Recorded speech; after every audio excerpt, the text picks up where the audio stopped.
ఇప్పుడు చూడండి, ప్రార్థన అంటే కొందరు అనుకుంటారు చాలా పొడవైన ప్రార్థన, చాలా దీర్ఘకాలం మనం ప్రార్థన చేస్తే అది దేవునికి నచ్చుతుందేమో అనుకోవచ్చు. కానీ ఎబ్బేజు యొక్క ప్రార్థన చూసినప్పుడు ఎన్ని ఉన్నాయండి, ఎన్ని వచనాలు ఉన్నాయి? కేవలం 2 వచనాలలోనే ఆయన యొక్క ప్రార్థన ఏమిటో అది రాయబడి ఉంది. అంటే చిన్న ప్రార్థన అయినా పెద్ద ప్రార్థన అయినా తప్పకుండా ప్రభువారు ఆలకిస్తారు.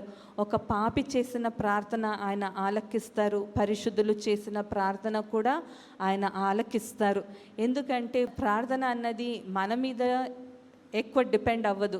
It depends on the Lord who answers prayers. మనం ఎవరికి మొర పెడుతూ ఉన్నాం, whom are we calling upon, ఏ ఒక్క దేవుడు మనం ఎవరి వైపు అయితే చూస్తూ ఉన్నామో ఆయన గొప్ప దేవుడు, ఆయన కనికరము కలిగిన దేవుడు, ఆయన సమస్తమును ఇవ్వగలిగిన దేవుడు, సమస్త కార్యములను సఫలము చేయగలిగిన దేవుడు అని మనం విశ్వసించి ఆయన వైపు చూస్తున్నప్పుడు ఆయన కార్యము చేసే దేవుడు అయి ఉన్నారు.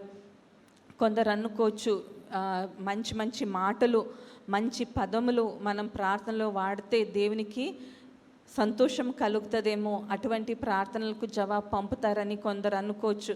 ఎందుకంటే మనం అనేక మంది ఒక సమూహంలో ప్రార్థిస్తున్నప్పుడు మనం ఆలకిస్తూ ఉంటాం కదా, వారు ఏ విధంగా ప్రార్థిస్తూ ఉన్నారో గమనిస్తూ ఉంటాం. వాళ్ళు మంచి మంచి మాటలు వాడుతున్నప్పుడు వీళ్ళ యొక్క ప్రార్థనని దేవుడు ఆలకిస్తారేమో అన్నట్టుగా మనం ఫీల్ అవుతూ ఉంటాం. కానీ ఒక సంగతి ఏంటంటే, ప్రభువారు మనం ఏ విధంగా అయినా మన యొక్క మాట కాదు కానీ మన యొక్క హృదయం, మన యొక్క యాటిట్యూడ్ అది చాలా ప్రాముఖ్యం. దేవుని దగ్గర మనం వెళ్ళినప్పుడు ఎటువంటి ఒక భావముతో, ఎటువంటి ఒక యాటిట్యూడ్తో మనం వెళ్తూ ఉన్నాం అది ఆయన గమనిస్తూ ఉంటారు. మనం ఒక పాట పాడి ఉన్నాం ప్రార్థన గురించి.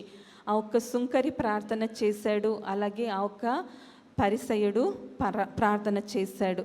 దేవుడు సుంకరి యొక్క ప్రార్థనను ఆలకించారు. ఎందుకంటే ఆయన తను ఎంతగానో తగ్గించుకున్నాడు. ప్రభా, నేను తల ఎత్తి నీ వైపు చూడటానికి కూడా నాకు యోగ్యత లేదు, నన్ను కరుణించుము అని ఆయన తల వంచి దీనునిగా దేవుని సన్నిధిలో ప్రార్థించాడు. కానీ ఒక పరిసయుడైతే ఏం చేస్తున్నాడు? అందరి మధ్యలో నిలబడి, ప్రభా, నేను వారానికి 2 సార్లు ఉపవాసం చేస్తాను, నేను ఎంతో నీతివంతంగా జీవిస్తూ ఉన్నాను, నా ఒక అర్పణలన్నీ కూడా నేను అర్పిస్తూ ఉన్నాను, 10వ భాగాలు ఇస్తాను అని తన యొక్క నీతి గురించి ఆయన చెప్తూ ఉన్నాడు. తర్వాత వచనాలలో మనం చూసినట్లయితే వాక్యం ఏం సెలవిస్తుంది? దేవుడు ఆ ఒక్క సుంకరి యొక్క ప్రార్థనను ఆలకించారు అని. అలాగే ఇక్కడ ఎబ్బేజు అన్న ఒక వ్యక్తి, ఆయన చాలా దీన మనుష్యుడు. He is a very humble person. చాలా కష్టంలో, దుఃఖములో ఉంటున్న ఒక వ్యక్తిగా మనం చూస్తూ ఉన్నాం. విరిగిన నలిగిన హృదయంతో దేవునికి మొర్ర పెడుతున్న ఒక వ్యక్తిగా మనం ఇక్కడ చూడగలుగుతూ ఉన్నాం. ప్రార్థన గురించి చెప్తున్నప్పుడు ఇంకొక మాట మీరు ఎప్పుడు జ్ఞాపకం పెట్టుకోవాలని నేను మనవి చేస్తూ ఉన్నాను. ఇప్పుడు చూడండి, చిన్న పిల్లలు ఒక్కొక్కసారి వారు ఏదైనా కావాల్సినప్పుడు ఇంకా మాటలు రాని పిల్లలు వారు ఏడుస్తారు, లేకపోతే కొన్ని యాక్షన్స్ చేస్తారు, లేకపోతే కొన్ని ఎక్స్ప్రెషన్స్ వారికి ఉంటాయి. ఆ విధంగా వారు చెప్పినప్పుడు, ఏడ్చినప్పుడు ఇతరులకైతే వారు ఏం అడుగుతున్నారో అర్థము కాదు. కానీ తల్లిదండ్రులకైతే ఆ ఒక్క ఏడుపుకు అర్థం ఏంటో వారు తెలుసుకోగలరు. ఎందుకంటే they are so deeply connected. వారి యొక్క ప్రేమ ఆ పిల్లల పట్ల అటువంటిది.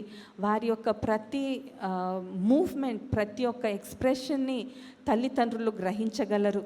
అలాగే దేవుని బిడ్డలైన మనం అందరము కూడా ప్రార్థన చేసినప్పుడు, మనం దేవునికి మొర్ర పెట్టినప్పుడు, ఏదైనా అడిగినప్పుడు మన మాటలు ఎలాగున్నా కూడా మన యొక్క వేదన ఏంటి, మన యొక్క బాధ ఏంటో మన పరలోకపు తండ్రి ఆయన చూస్తూ ఉన్నారు.